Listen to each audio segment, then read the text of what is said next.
আসসালামু আলাইকুম, welcome to my channel. আজ আমি আপনাদের সামনে নিয়ে এসেছি দারুণ মজাদার স্বাদের ডাটা আর চিংড়ি মাছের ঝোল। তো সর্বপ্রথম আমি চিংড়ি মাছটাকে মশলা দিয়ে খুবই ভালোভাবে কষিয়ে নিয়েছি। আমি তার মধ্যে সামান্য কিছু পরিমাণ কাঁচামরিচ এবং সামান্য কিছু পেঁয়াজ ব্যবহার করেছি। এখন আমি ডাটা আর আলুগুলোকে মাছের ভিতরে ঢেলে দিলাম। ঢেলে দেওয়ার পরে আমি মাছটার সাথে ডাটা আর আলুগুলোকে খুব ভালোভাবে নেড়ে চেড়ে নিব। এমনভাবে নেড়ে চেড়ে নিব যাতে মশলাগুলোর সাথে খুব ভালোভাবে এটা মিশে যায়।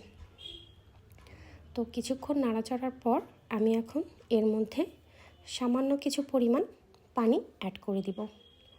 তো পানি অ্যাড করে দেওয়ার পরে আমি এটাকে সিদ্ধ হওয়ার জন্য অপেক্ষা করব। তো মূলত আমি সিদ্ধ হওয়ার জন্য এটাকে কিছুক্ষণ ঢেকে রেখেছিলাম।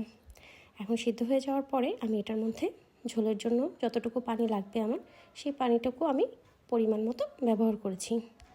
এখন ঝোলের পানিটা দেওয়ার পরে আমি খুব ভালোভাবে নেড়ে চিড়ে জাল ওঠার আগ পর্যন্ত অপেক্ষা করব। এরই মাঝে আমি সামান্য কিছু পরিমাণ পেঁয়াজ, রসুন এবং জিরা ভেজে আমি আলাদা করে বেটে নিয়েছি। এটা আমি ঝোলের একেবারেই শেষে দিব। এটা দিলে ঝোলের মধ্যে আলাদা একটা ঘ্রাণ আসে এবং খেতেও খুবই সুস্বাদু হয়। তো আমি জাল ওঠার জন্য অপেক্ষা করছি।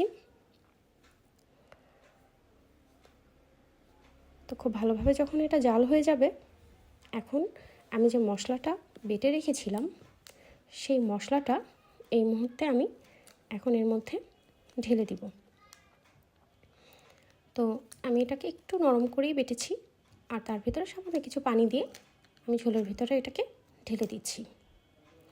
তো মশলাটা দেওয়ার পরে আমি কিছু সময়ের জন্য অপেক্ষা করব, কারণ মশলাটা দিয়ে যদি আমি সাথে সাথে নামিয়ে ফেলি তখন মশলার একটা কাঁচা গন্ধ থেকে যাবে।